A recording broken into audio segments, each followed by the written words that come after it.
नमस्ते अनि तपाईहरुलाई मेरो यस युट्युब च्यानलमा स्वागत छ। आज म तपाईहरुलाई मेरो यस भिडियोमा चीनको बेइजिङ शहरमा अवस्थित फर्बिडन सिटी लिएर आइपुगेको छु।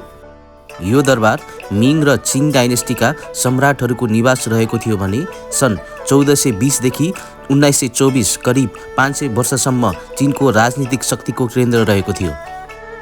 अहिले यो दरबार युनेस्को विश्व सम्पदा सूचीमा पर्दछ र यहाँ करिब 40,000 पर्यटक दैनिक रूपमा भ्रमण गर्ने आउने गर्दछन्।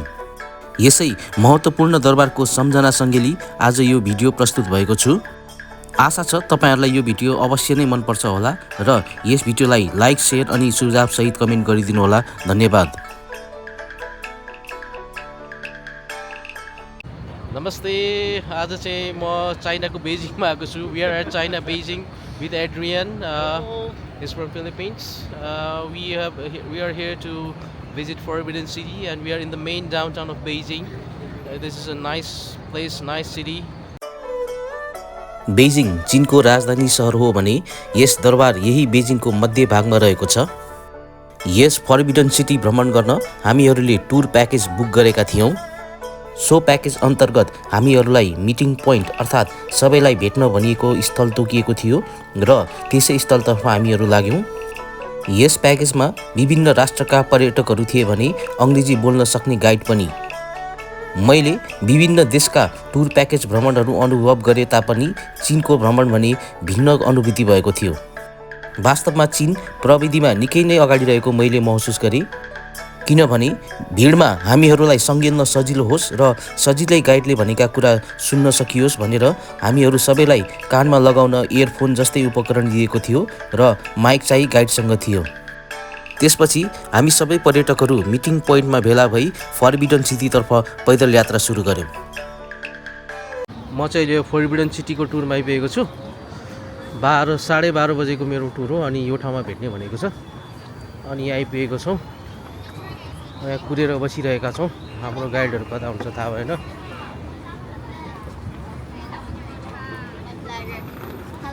Hello. Welcome to our tour to visit the Forbidden City, my friends.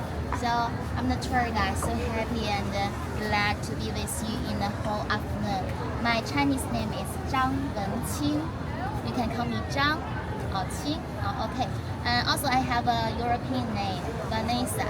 Easy for you. Okay, so doesn't matter. If you have any question, just let me know. Call me Zhang or Vanessa. Oh, okay. Okay, yeah. हामीहरू हिँड्दै हिँड्दै यसरी गाइडको पछि लाग्दैछौँ। We are following our guide with the earpiece on our ear.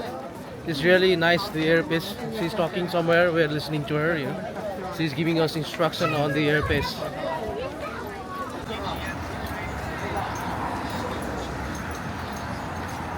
यसरी हरियो बत्ती बलेपछि खोलिदिने रहेछ। सुरक्षाकर्मी पनि राखेको रहेछ। के गर्नु र।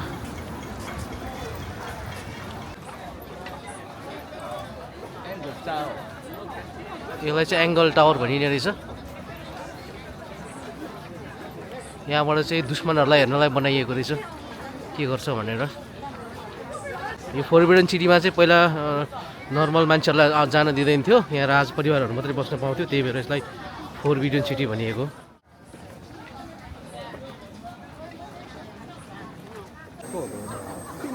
So Vanessa, why do we need the physical passport there to buy the ticket? Yeah, because online tickets sold 7 days in advance. We booked the tour within 7 days. Okay. So we used to, Thank you. you know that. हिँडाइ चाहिँ टन्नै हिँड्नुपर्ने रहेछ। 4 घन्टा हिँड्नुपर्ने रहेछ। अलिअलि अब बोसो घट्ने भयो जस्तो लाग्छ यसरी टक्क हिँड्दाखेरि 4 घन्टा हिँड्दाखेरि। तर एकदम निकै आनन्द आएको छ यो फर्बिडन सिटीमा आउँदा।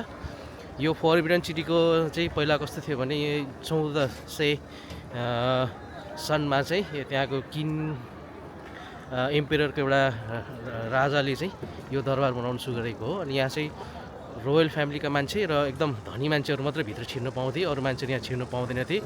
अनि त्यहाँ एउटा निषेधित गरिएको भएर दरबारको नामै यो ठाउँको नामै निषेधित सहर अर्थात् फर्बिडन सिटी राखिएको छ। एकदमै रमाइलो भएर यो ठाउँमा घुम्न आउनु पाउँदाखेरि।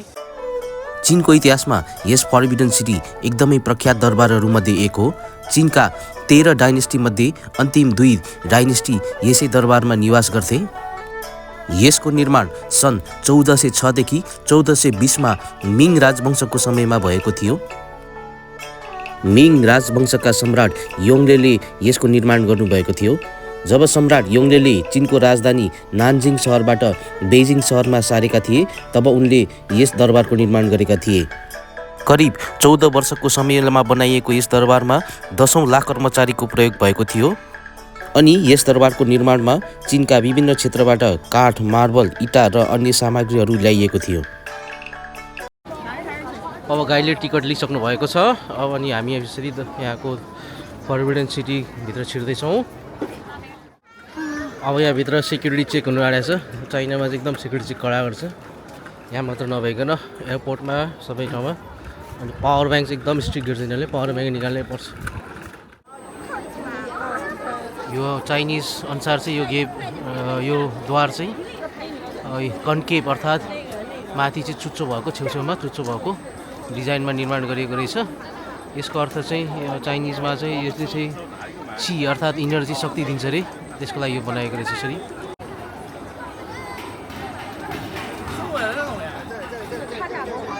यहाँ 5वटा द्वार रहेछ। तीमध्ये अगाडिको 3 मुख्य द्वारमा बिचको द्वार चाहिँ यहाँको राजा रानीहरूको लागि बनाइएको रहेछ।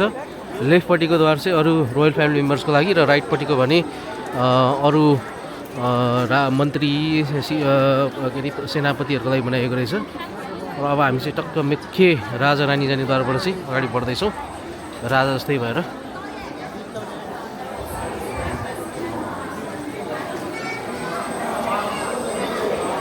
यसरी चाहिँ गुड लकको सङ्केत हुन्छ अरे।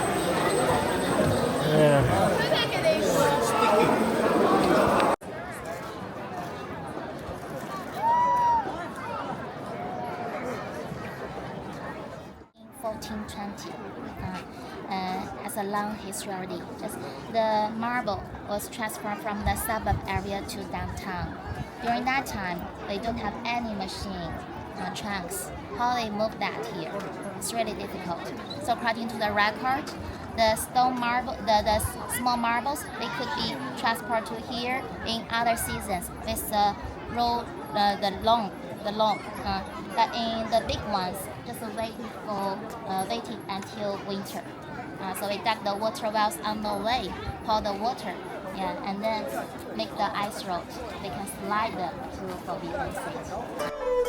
यस फर्बिडन सिटी आयताकार आकारमा रहेको छ, जसको लम्बाइ उत्तरदेखि दक्षिणसम्म 961 मिटर र पूर्वदेखि पश्चिमसम्म 753 मिटर रहेको छ र यस फर्बिडन सिटी उत्तर दक्षिणमा अनुस्थापना गरिएको छ। यसका वास्तुकलाले फेङ सुई अर्थात् वायु र जलको परम्परागत चिनिया भूगर्भीय अभ्यासलाई कडाइका साथ पालना गर्दछ। यस परिसरभित्रका सबै महत्त्वपूर्ण भवनहरू, विशेष गरी मुख्य केन्द्रमा रहेका भवनहरू सूर्यको सम्मान गर्न दक्षिणतिर फर्किएका छन्।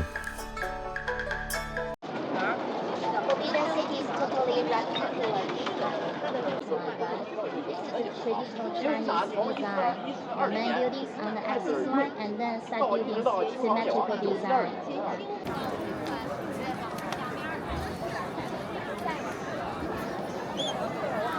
द लास्ट इम्पेरर भन्ने फिल्म पनि यही सुटिङ गरिएको रहेछ है। यहाँ अवस्थित भवनका सापेक्षिक महत्त्व यसका उचाइ वा चौडाइबाट मात्र नभई यसको छानाको शैली र किनारमा राखिएको जनावरहरूका मूर्तिहरूको सङ्ख्याबाट पनि मापन गर्न सकिन्छ। छानाको किनारमा रहेका जीवहरूको सङ्ख्याले त्यहाँ निवास गर्ने अधिकारी कति शक्तिशाली हुन् भन्ने झल्काउँदछ र अधिकतममा 12वटा जनावरहरू राखिने गरिन्छ। चिनिया संस्कृतिमा यी जीवहरू दुष्ट आत्मालाई भगाउन, सौभाग्य प्रदान गर्न र देशको स्थायित्व र निरन्तर आशीर्वाद र प्रार्थनाको लागि शुभ मानिन्छन्। चीनमा फिनिक्स चरी अर्थात् गरुडलाई महारानीको प्रतीक मानिन्छ भने ड्र्यागनलाई महाराजको प्रतीक मानिन्छ। ड्र्यागनलाई याङ र पानीसँग तुलना गरिन्छ भने फिनिक्सलाई यिन र आगोसँग। त्यस्तै सिंह बलियो र शक्तिशाली हुने भएकोले प्रायतः घर वा ढोकाको अगाडि राखिन्छ ताकि दुष्ट आत्माहरूलाई भगाउन सकियोस् र सौभाग्य र आशीर्वाद मिलोस्। सिंहहरूलाई भाले र पोथीका रूपमा छुट्याएर राखिन्छ। भाले सिंहको पन्जाले प्रायतः बललाई थिचेको देखिन्छ जुन संसारको प्रतीक हो, अनि पोथीले बच्चालाई थिचेकी हुन्छन् जसको अर्थ परिवारमा अनन्त सन्तानको लाभ हो। त्यस्तै प्राचीन समयमा कछुवा र सारस चरालाई दीर्घायुको प्रतीक मानिन्छ, त्यसैले यिनीहरूलाई जोडीको युगमा प्रयोग गरिन्छ र सम्राट उनका सन्तानको दीर्घायु र देशको स्थायित्वको लागि शुभ मानिन्छ।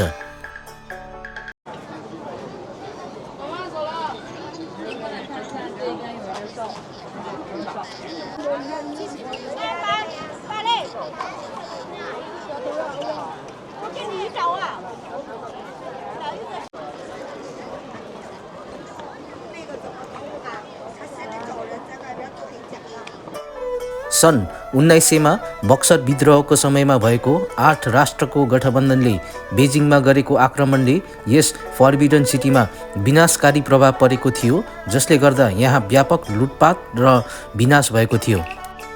यी 8 राष्ट्रहरू बेलायत, USA, Japan, Russia, France, Germany, Austria Hungary र इटाली थिए।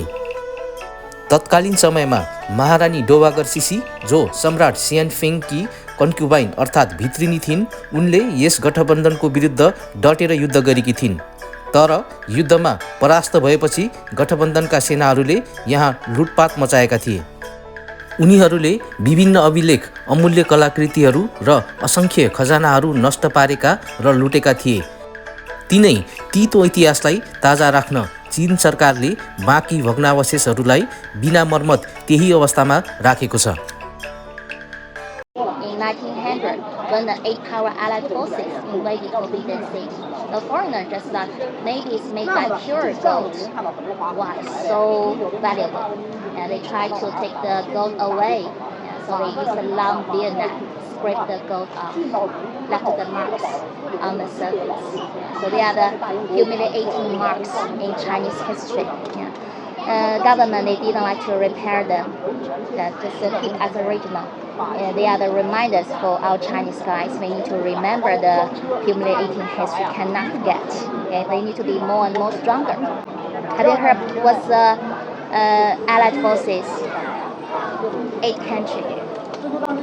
Can you guess which country?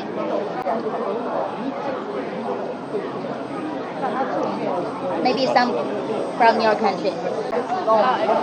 America, Germany, Italy, and France, and Japan, Austria and Hungary. They are United Kingdom during that time, and Russia. And another one is Britain. These 8 country armies allied and then invaded Forbidden City. Yes forbidden सिटीको संरचनालाई 3 भागमा विभाजित गर्न सकिन्छ: सुरक्षाका लागि पर्खाल, बाहिरी प्राङ्गण र भित्री प्राङ्गण। यहाँका रक्षात्मक पर्खालहरू सुरक्षाका लागि 10 मिटर अग्लो बनाई 3430 मिटरको परिधिमा निर्माण गरिएको छ। बाहिरी प्राङ्गणमा 3 मुख्य भवनहरू रहेका छन्, जहाँ तत्कालीन सम्राटहरूले भव्य समारोहहरूमा भाग लिन्थे र मिङ डाइनेस्टीको समयमा राज्यसँग सम्बन्धित विभिन्न पक्षमा यही छलफल गरिन्थ्यो। भित्री प्राङ्गण सम्राट र उनको परिवारको निवासको रूपमा प्रयोग गरिन्थ्यो। तत्कालीन समयमा मनोरञ्जनका लागि यही भित्री प्राङ्गणमा थिएटर निर्माण गरिएको थियो र यस रङ्गमञ्चको आवाज बढाउन यस रङ्गमञ्च मुनिको भित्तामा खोक्रो सुरुङहरू बनाइएको थियो।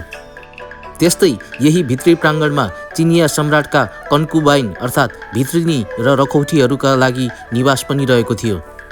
त्यस समयमा सम्राटका सयौँदेखि हजारौँ भित्रिनी र रखौटीहरू हुन्थे। यिनै भित्रिनी मध्ये डोवागर सिसी चिनिया इतिहासमा महत्त्वपूर्ण महिला हुन्।